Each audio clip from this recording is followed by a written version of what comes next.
আজকে ভাতটা বসাই দেবো। আজকে আপনাদেরকে ভাত রান্না করা দেখাবো করে, তাদের তো খেতে হবে তাই না। হ্যালো গাইজ, আসসালামু আলাইকুম। এই তো আজকে আমি আরেকটা রান্নার ভিডিও নিয়ে আসতেছি। তার মধ্যে হচ্ছে আজকে আমি রান্না করবো হচ্ছে ভাত। তো ভাত রান্না করব, তো ভাত রান্না করার আমাদের চাল ছিল না, তো সে চাল কিনে নিয়ে আসছি কালকে। এই চালটা নিয়ে এসে রাতে একটু রান্না করছিলাম, কিন্তু বলছিল যে এই চালের ভাতটা একদম চিকন হবে, ভালো হবে। কিন্তু রান্না করার পরেই দেখেন, দাঁড়ান আমি দেখি গতকাল রাত্রের যে ভাতটা আমি রেখে দিয়েছিলাম, মানুষ কীভাবে ঠকায় আমাদেরকে, সেটাই আমি আপনাদের সঙ্গে শেয়ার করছি আজকে। দেখেন ভাতের অবস্থা, দেখেন এত মোটা মোটা হয়েছে, কিন্তু টাকা তো ঠিকই নিয়েছে, কম তো আর টাকা নেয়নি, টাকা কিন্তু ঠিকই নিয়েছে, কিন্তু এত মোটা মোটা ভাত। তো এত মোটা ভাত যদি হবে, তাহলে তো আমার মোটা চাল বলে নেওয়াই তো ভালো ছিল, 40 টাকা কেজি, 45 টাকা কেজি, যেটা তো কী আর করেন, মানুষকে বিশ্বাস কেমনে করবেন। তো এটা তারপরে চাল যেহেতু নিয়ে আসছে, চাল ফেলো না, এগুলো কেনা চাল, নষ্ট করা যাবে না। রাখো অনেক পর দাও তো। এরপর চাল দিচ্ছি,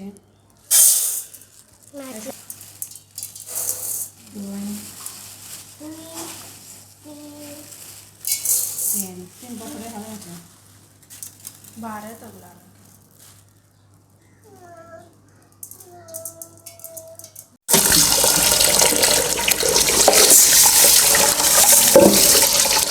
চাল দিয়ে নিচ্ছে। তো ভিডিও যেহেতু করা লাগবে, এই জন্য এখান থেকে রুমে অন্ধকার, এই জন্য চালটা ধুয়ে নিয়ে আজকে ভাতটা বসাই দেবো। আজকে আপনাদেরকে ভাত রান্না করা দেখাবো, কীভাবে চাল দিয়ে ভাত বসিয়ে দিতে হয়। সাধারণত সবাই তো আপনাদেরকে তরকারি, বিভিন্ন ধরনের খাবার রান্না করে দেখায়, তো আমি আজকে আপনাদেরকে দেখাবো কীভাবে কেনা চাল, মানে আমরা তো সবসময় বাড়ির চাল খেতাম, মানে আমরা কিন্তু হচ্ছে বাড়ি থেকে চাল নিয়ে এসে খাই, আমার বাবার বাড়ি থেকে ভাতের চালটা দেয়। তো ওই চালটা রান্না করা আলাদা, বাসা থেকে নিয়ে আসলে আমি ওটা আপনাদেরকে দেখাবো। আর কেনা চালের ভাতে কী পরিমাণে পানি লাগে, কীভাবে পরিষ্কার করতে হয়, সেটা আমি আপনাদের সঙ্গে শেয়ার করতেছি। তো সাধারণত আমাদের এই ভাতের চালের বিষয়টা হয় কি, যে অনেক সময় দেখা যাচ্ছে যে গন্ধ করে, কিন্তু আপনারা হচ্ছে রান্না করলেও দেখবেন যে কেমন যেন একটা গন্ধ লাগে। তো সেই চিন্তা করে আমি এখন এটা ধুয়ে বসিয়ে দিচ্ছি। আর আমাদের বাড়ি থেকে যে চালগুলো ছাঁটা হয়,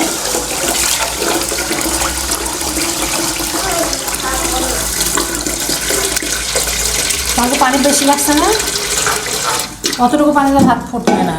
আর হচ্ছে এই তো দেখেন, আপনার হচ্ছে কেনা চালের ভাত এতটুকু পানি না, এটাতে আরও এতগুলো ডাবল পানি দিতে হবে। মানে কেনা চালে কিন্তু সবসময় পানি বেশি দিতে হয়, আপনার কিন্তু ভাতটা বেশি বাড়ে।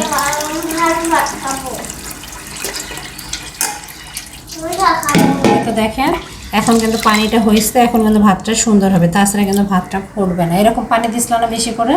তো এই হলো অবস্থা। তো আজকে দেখেন আমি কতটুকু চালের মধ্যে, এখানে আমি প্রায় 3.5 পট চালের মধ্যে আমি এখানে 2 লিটার পানি হবে না, 1.5 লিটার মানে পানি হবে, আন্দাজ মতো দিয়ে দিয়েছি। মানে হাতের এইরকম এই নখটা পর্যন্ত আপনাকে ডুবায় রাখতে হবে। এই পর্যন্ত যদি আপনি নখটা ডুবায় রাখেন, তাহলে আপনার ভাতটা একদম সুন্দর হবে, নরম তুলতুলে এবং ঝরঝরে হবে। তো আমি ভাতটা বসিয়ে দিয়েছি, তারপরে বাকি প্রসেসটা আপনাদেরকে নিয়ে শুরু করবো। কারণ তরকারি একটু ভাত বলতে একটু তরকারি লাগবে না, আমি তরকারি নিয়ে যাবো, একটু ভাত নিয়ে যেতে বললাম তরকারি করে মাছখানে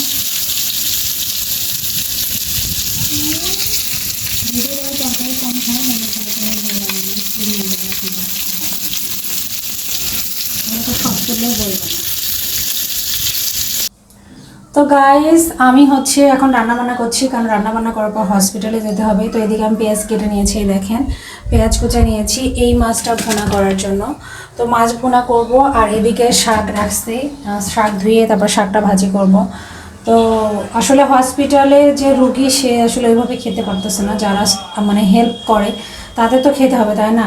যতই অসুস্থতা থাক, যত কিছুই হোক না কেন, আমাদের আসলে খেতে হয়। কিন্তু তো তারা যদি একটু ঠিকঠাক মতো না খায়, ঠিকঠাক মতো একটু না রেস্ট করে, সেক্ষেত্রে দেখা যাবে যে তারাও অসুস্থ হয়ে যাবে। এই জন্য চিন্তা করলাম, আমার কাছে যদিও বা শুধু ভাত চেয়েছিল, তো আমি চিন্তা করছি যে একটু করে তরকারিও নিয়ে যাব, যেহেতু গরমের সময় যে খাবারগুলো আছে ওগুলো নষ্ট হয়ে যেতে পারে, কারণ যেহেতু ওদের সঙ্গে ফ্রিজ নাই। সব মিলে চিন্তা করলাম যে একটু একটু করে রান্না করে ফেলে একটু করে নিয়ে যাব, আর আমাদের তো খেতে হবেই।